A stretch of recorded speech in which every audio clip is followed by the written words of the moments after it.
Hey everybody, and welcome to another edition of Board Games Hitting My Table. This is where I talk about all of the games that I have been playing over the last couple of weeks. This episode covering the first half of March 2024. And I have been trying to prioritise some games that I haven't played for quite some time. So I've got a few different games here to talk about. Now before I get started on the games I've been playing, I want to give a shout out to the show's sponsor, KIENDA.co.uk, who are my go-to online retailer, and if you use the link in the show notes or the QR code, then you can get 5% off your first order. But let's start with the game that's been the longest since it's hit my table. This is Mecha by Kramer and Kiesling. So this is part of the Mask trilogy by this design duo. I've got the reprinting by Super Meeple that came out quite a few years ago now. So this one is an action points allowance area control style game, as you are trying to control different regions on the map, but you actually carve the map out yourself by sectioning off different portions. Bigger the portions, the more points you'll be fighting for, and then you're basically erecting these temples in these different regions. The higher the temples, the higher total value of the temples, that will mean you're bigger the influence and potentially more victory points. It's quite a nasty and tight little game, and you are using those action points to traverse your meeple around the map, sailing up and down these rivers, again, using them to build the temples. You can even teleport from one side of the board to the other, should you wish to. But I do like this kind of hybrid nature of the game, where not only are you competing for the regions, you're actually using your meeple to move into the regions before you can actually up your influence there. So it does have a somewhat of an efficiency puzzle. There's some blocking, and you can be pretty cutthroat with this game, should you wish to play it or approach it like that. Now, I'm not quite sure why it's been such a long time since I played this one, because I do really enjoy the game. I think maybe I played it quite a lot in quite a short succession, but I did really enjoy this most recent game. I think I played it with my brother, who we played it quite a lot together, and also I taught it to my mum, who's not played the game before, and she actually won the game, so a fair play to her for that. But I really did enjoy this game about how to not overly invest or commit to certain regions. And interestingly enough, I think my mum won because she was investing more in the smaller regions and committing to them and winning them, rather than getting into that kind of a game of chicken with the big regions, and that really paid off for her. Now, my only issue with this game is actually the opening moves. It seems like there's a lot of kind of capitalizing on your opponent's actions, and it kind of, again, it's like almost piggybacking off each other a bit too much. Now, that might be a bit of a nitpick, but I do feel that comes through. Once the game opens up and there's more regions being created, it does become a bit more interesting. But what you'll normally find is that somebody will half invest in something, and somebody will jump in right behind them and then section it off and get the points for it. So that can become a little bit frustrating. But all in all, it's an absolute classic for a reason. People will argue that the action point system is dated. I don't think that's the case. People say it's an AP prone mechanism, and while that's true, I don't find it any more problematic than any other kind of midweight Euro. So I don't really quite I don't fully agree with that sentiment. But nice to get this one back to the table. I'm not sure if it's going to be staying around much longer, because I feel like I have played it a lot over the years. But it was nice to get that final that final swan song for Mecha. Moving on then, so onto a smaller game here. It's been a while since I played a Bluon, also known as Linko. Apologies for the traffic there. This is quite an interesting little card game that is actually designed by Kramer and Kiesling, so that wasn't deliberate. This one is kind of a shedding style game, as you have a fixed hand of cards, and then what you're trying to do is you're trying to play those cards in either, you can play a single card or you can play duplicates of the same value. But the twist on this one is that if you play the same quantity of cards of a higher value than your neighbours, then you can pick up their cards and hopefully boost your future hands, or even dilute their kind of best hands of cards as well. It's actually got some pretty interesting layers to this game. I think the more you play it, the more unravels. But it was nice to get it played because I've got a foreign language version here, so I had to print out the English rules. But now I have them at hand, and it's a lot easier to play. I can't quite recall how these games went. I did play a couple back to back, but I enjoyed it nonetheless, and it was a reminder as to why I have it in my collection. So this game is also known as Linko, and I believe it's getting or has been reprinted recently, or will be soon enough if you like your clever little shedding card games. Moving on then to another Euro. So it's been a while since I've played Bastille. So this is a kind of a gateway worker placement game. I do like some of the mechanisms here, mainly, and to be honest, yeah, the bulk of why I like this mechanism is the idea that you could upgrade your workers. So you start with a basic kind of arrangement of these workers that come at different levels, but one spot on the board lets you upgrade that level of the worker, which makes the actions stronger and will let you beat your opponents in terms of initiative to resolve the actions. I really like that. It's one of my favourite things about a somewhat similar game, maybe an amped up version of this game called Lancaster. This one, again, is certainly a step back from that. It's a lot simpler. But I think all the rest of the game is a bit predictable. It's almost like AI generated, a bit of set collection, gain some money here, get some objective cards, this kind of thing. So it's all pretty predictable.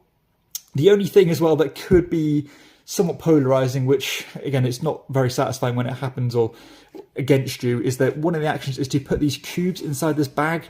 And during certain points in the game, if you draw cubes out of the bag of your colour, you get to take quite powerful actions. And unfortunately for one of my opponents, he invested very heavily in that. And during the halfway point in the game where he was expecting to reap his rewards, none of his cubes came out, which is, of course, part of the game. But, with a Euro game, you want to be a little bit more deterministic than that. And it can leave you feeling a little bit salty if it doesn't work out for you. But also, I don't think this game has much teeth. I don't think it has much legs. It's fine for one of your first worker placement games. But if you like that mechanism, I'd definitely suggest playing something like Lancaster instead. So that is Bastille. But moving on then to a couple of games I've covered a lot recently. These are the two newest dexterity games by Oink. We played some more Dropolta and Rafter 5. Check out my reviews of these ones.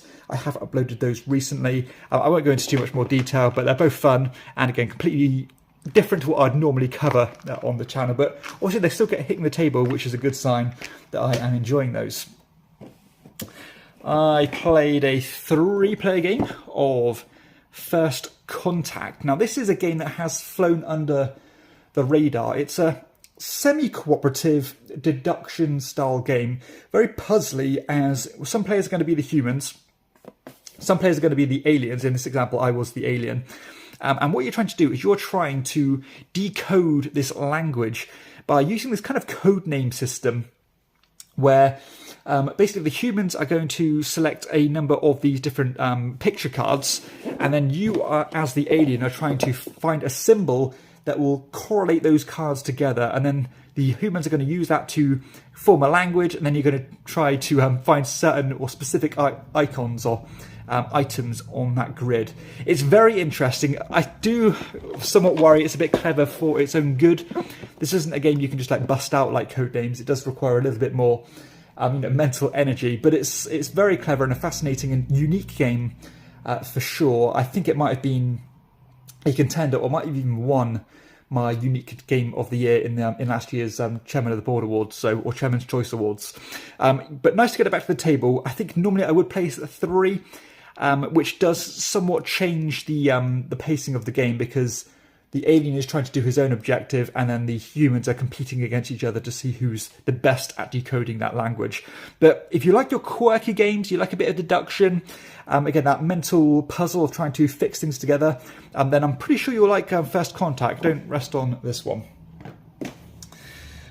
Back onto the Euro games again now. So I finally managed to get Prager Kappa back to the table. Now this is a game that's ranked really highly on my own personal rankings for a few years now, since this one came out. It's definitely my favourite Vladimir Suki game. And, in terms of combos, stringing actions together, getting, a bunch of rewards or upgrades and building your engine, this is a really strong example if you like that style of gameplay. Again, I taught this to one new player and my brother again, who we have played this a few times, and we all seem to take different approaches. I was mostly focusing on, I believe, no, I was climbing one of these towers, that's right. I was climbing this track up here, which gives you these multipliers.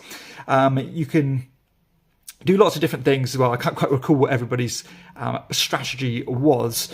Now, I really love how this game flows. I think it's very clever. This action wheel system is fantastic, where the longer you neglect an action, the better rewards you get, or the way the action's tied together with what's inbuilt on this action wheel. And again, that potential to string actions together is quite phenomenal in this one. Now, I do think this game does have a significant weakness, and that is the bottom part of the map here, which is a little bit of an area control thing going on. It seems like that's underutilized in the game. It feels a little bit too open in order to get the big dividends from investing in that particular strategy. So I'll be interested to hear your guys' thoughts if you played this one before and you've done really well by using that strategy, because I've not really seen it work to, at least to the potency that the other different strategies can work. But gameplay wise, it's fantastic. It's a very well-rounded Euro, lots of fun to play, remarkably easy to teach actually, because mechanically it's very smooth and simple, but again the potential to take those big turns is really there. So nice to get this one back to the table after such a long time, and it definitely is a fantastic Euro game. Moving on then to a more recent game, me and my girlfriend played a game of Marabuun. So I taught this one to her. This is one of the latest Knizia games. It's a 2-player only area control game that uses the I split you choose mechanism. And that works so well in this kind of dice drafting system, along with the tile. And again, you're fighting for dominance of these different regions. You can boost the points you'll get from these regions and all sorts. So yeah, lots of tough decisions from the get-go in a 30-minute game. So I think I won this one because I was spread a bit thinner than she was. She really went kind of tunnel visioned on one region and boosted the value of that, which didn't quite pay off. It nearly did, but it didn't quite. But yeah, love this game at the moment. I might even up my rating to probably about 7.5 because it's that good. So if you like a good if you want a good player game, and you normally find that area control games don't work at 2 players, this is definitely one to look at. So check out my review for this one, because I did have nothing really but good things to say about it. Moving on then, so another game we haven't played for quite some time. We played a 3-player game of Docus. So this is a true hidden gem. Definitely underrated for sure. This actually feels like a Reiner Knizia game, but it isn't, as you are essentially spreading your influence on these 8 tiles which are in this grid. And you're going to start with on the edge of the grid. You're going to be putting your little tent figures on them, trying to go next to these different temples. So you've got like the 3-point temples, the 2-point temples, but you also get points based on how many different tiles you can get on, if you can complete all of the temples on a particular tile. There's lots of points and different paths to victory you can take. But what I really like about this game is this drafting system, where each round you'll draft for the god power that you'll take that round, which will also determine your initiative, which can be very important. And these god powers can let you slide these tiles around so you can get next to other tiles. They'll let you rotate them. They'll let you kind of slide across, or kind of go into the woods and go across water. They'll let you kind of move an existing piece on the map. And we did play for the first time with, at least partially, with the expansion, which we've had a little while now, but not had a chance to play, which did really ramp up the ease to go into the wooded areas and to go through the water, which you'd normally have to sacrifice a piece to do that. But with this expansion, you do not need to if you choose that particular god power. I believe it was a close game. I think I did a good job of getting onto, I think, all of the tiles but one, which just helped me get the win. But yeah, this one is a joy to play. Again, if you like games or the Knizia route building games like Babylonia, that kind of style of game, or Through the Desert, this one is, I'm pretty sure you'll like it, because it certainly feels like a Knizia classic. So that is Docus. Moving on then, I played a 3-player game of Dragon Keepers, one of my favourite games from 2023, a Michael Menzel card game, as you are collecting sets of cards based on the the wants and needs of this deck, or this book here, which will change with each card you draw. So, for example, in this example, you want to play 1 green dragon, but you could change that by playing cards on top and changing the quantity, or the dragon type. And then you're collecting these amulets and getting points in different ways. Now, I actually included one of the modules in this game which lets you do more with these gems, which are kind of one of the lower points, or one of the lower value kind of boons you'd get from doing these contracts or these fulfillments. Those are normally have a limited use, but I wanted to see how else I could use them by using these modules, which would actually let you break one of the golden rules in this game, which is when you collect more than 2 sets, you have to put them in a fixed order, so you can no longer play those dragon types in the middle of the sets you've already played. So you kind of lock yourself out of scoring, whereas the gems in the example we played would let you break that rule. And I actually thought that hurt the game a bit, because it made the significance of when to commit to the new colours a little bit weaker. So I would actually suggest to play probably base rules alone without adding in those extra modules. I don't think I've tried them all, so I can't say that with confidence, but I think that might be the case. But a really nice breezy game, plays quickly. Again, lots of different ways you can score points. There's a kind of a sense of urgency, but at the same time, sometimes you want to take your kind of foot off the gas and score things at the right time. So, but this one, still enjoying it a lot, and definitely would still remain in my top 10 from 2023. We also played a 3-player game of Valara. This one is growing on me. It's kind of a simultaneous selection style game, and when I say it's growing on me, I've never disliked it, but I just think I like it a little bit more each time I play it. So, like a lot of these styles of games, you have a fixed deck of cards. You'll have only a selection of those cards in your hand at any time. You'll play them, and each card has a unique ability and an initiative value.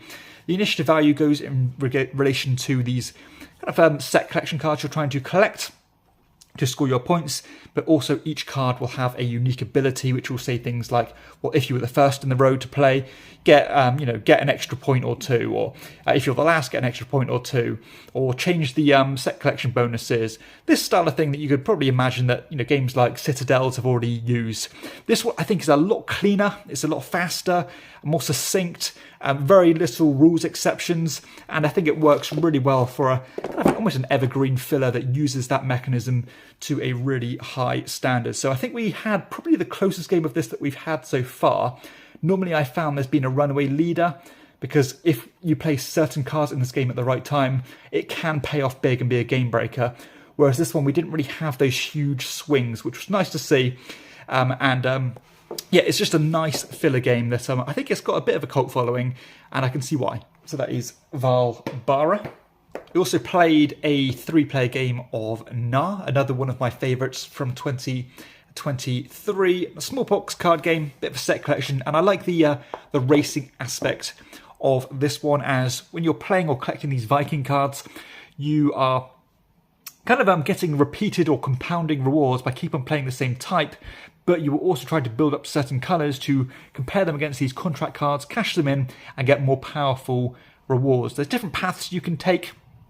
And again, I like this race aspect to reach to the 40 points. Nice and smooth, elegant design, gorgeous artwork, and yeah, still going strong for me, this one. I believe in this one I did squeeze the win by going for those more powerful pointed contract cards and kind of getting off the mark quickly when it comes to these passive points you can generate. So that is Na. To finish a games night, I think we played a quick game of Trigs, a nice little hand management game.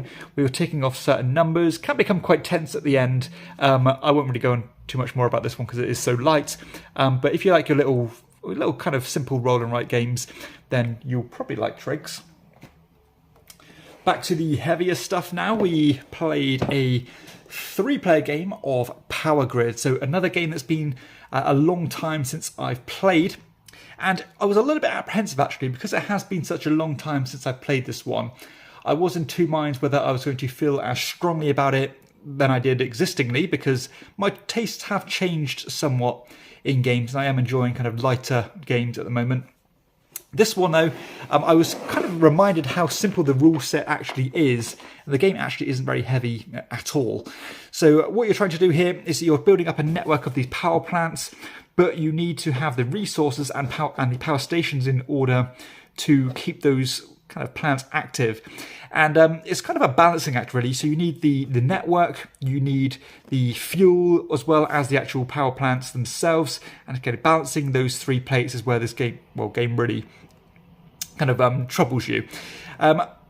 The maths in this game is quite strong, so you do need to do a lot of calculating and working out how much things cost, sometimes down to the penny, but that for me is what's quite enjoyable. Now, a regular criticism this game normally gets is that it has such a bash the leader kind of mechanism built into the game, where if you are leading the game, it will make you go last in turn order, which can be quite devastating financially. Now, fortunately for me, I don't know how this worked out. I think I was leading straight from the get-go, and I was first, which basically means you're last in turn order for the rest of the game, and I still managed to squeeze the win with this one. I think maybe my initial placement on the map might have helped me more than I bargained for, really. But yeah, remarkably smooth. I get good auctions. Get good strategy, a good sense of urgency. I like the supply-demand market in this one. And again, it's another Euro that is considered more of an economic game that is considered a classic, and for good reason. So this isn't a game I play regularly at all, because it does require a certain headspace to go into this one, because, you know, it is going to be a bit of a brain burner. But at the same time, I think if you're playing with people on the same level, then you can have a good time with it and just enjoy the auctions and try and do your best without it being too competitive, I suppose. But yeah, enjoyed getting this one back to the table, and yeah, it went down a lot easier than I thought it would do. So that is Power Grid. Last couple now then, we played a 3-player game of Nita Vala, a really nice auction style game. I love this bidding mechanism of using these tokens either for bidding on these character cards, and everybody's compensated in this game whether you place a high bid or not, but the bidding tokens that you don't use are added together, which will give you a new bidding token, which is obviously stronger for future rounds. So it's sometimes about that kind of short-term sacrifice for long-term gain. There's a ton of options in this game, loads of different ways to collect points and farm points. And there's also a ton of these special characters that you can go, which will let you specialize in certain things. Now, it can be a little bit daunting, especially when you have the expansion as well, when you're kind of overwhelmed with options, you're not really sure what to go for, which I'm not going to say is a negative, but it's something to consider. And I also feel like with the expansion that we included, I think we included I think it's called Thingvillia expansion. I think certain items in that deck can become a bit too powerful if the players obtain them early, which is what happened in this game. And although it was still close, I definitely think that was the deal breaker. And if that item didn't come out, it probably would have been a different matter. But again, I am nitpicking here. It is a family, fairly breezy game that is probably one of the best set collection games out there, to be honest, because it is very satisfying to get these scores in the 2s and 300s because of all those cards that you've collected. So that is Nita Vala. Again, it's somewhat of a modern classic, I think. I don't think this one's going to go anywhere soon in terms of people appreciating it. So that is Nita Vala. And the final game that I have played is another one with my girlfriend, just a 2-player quick game of Twisty Tracks. Now, she did specifically request to play this one, I think because of the box art and the name of the game. It sounds quite fun. And it is a fun game. You know, this one, if you're familiar with games like Tsuro, then you're going to know how this game works. But in this one, you have 4 pieces on your own personal player board. You're playing these tiles down, and you have to push the trains along their matching tracks. For each kind of border that you pass through, you're going to start generating points. So as you can imagine, later in the game, we have all these twisting tracks. You can go in and out of all these tiles and start racking up some big points. But at the same time, and as a kind of a juxtaposition to that, is that you need to try and get these trains to these specific stations. And if you're the first player to do so, then you'll secure some end game points. And you know, not all of these stations can have more than one train. So if your opponent gets there before you do, then you are kind of out of luck. And it's nice to see how both of those approaches can pay off. You know, I tried to keep my trains on the board as long as possible and got these passive points, whereas my girlfriend was trying to get these trains to the stations quicker and secure those end game points. And I think there's only a few points in it at the end where I just managed to go through more edges than she did, even though she got the higher valued stations. So yeah, it was nice. This one has actually been on my sell pile for a while. I've not managed to part with it yet. I still think I will part with it because it's a little bit too bare bones. But I do like that mechanism of, or that Suro mechanism of keeping things on the board and connecting all those tiles together. But one that kind of didn't really go anywhere, this one. I thought it could have been a bit more popular. I know a good designer, Jeffrey Allers, but for some reason this one didn't really take off and have the wind beneath its sails. So that is Twisty Tracks. And that's it. That's all the games that I have been playing. Hopefully you've enjoyed this different range of games because I played some different stuff here. And nice to get some old favourites back to the table and some more classic Euros like Prager, Power Grid, even like games like Docus and Mecha as well. So yeah, nice to play some old favourites. Now, if you have enjoyed the video, please be sure to hit like and subscribe to the channel and check out my other content too. But for everybody else, I'll see you next time on Chairman of the Board. Bye-bye.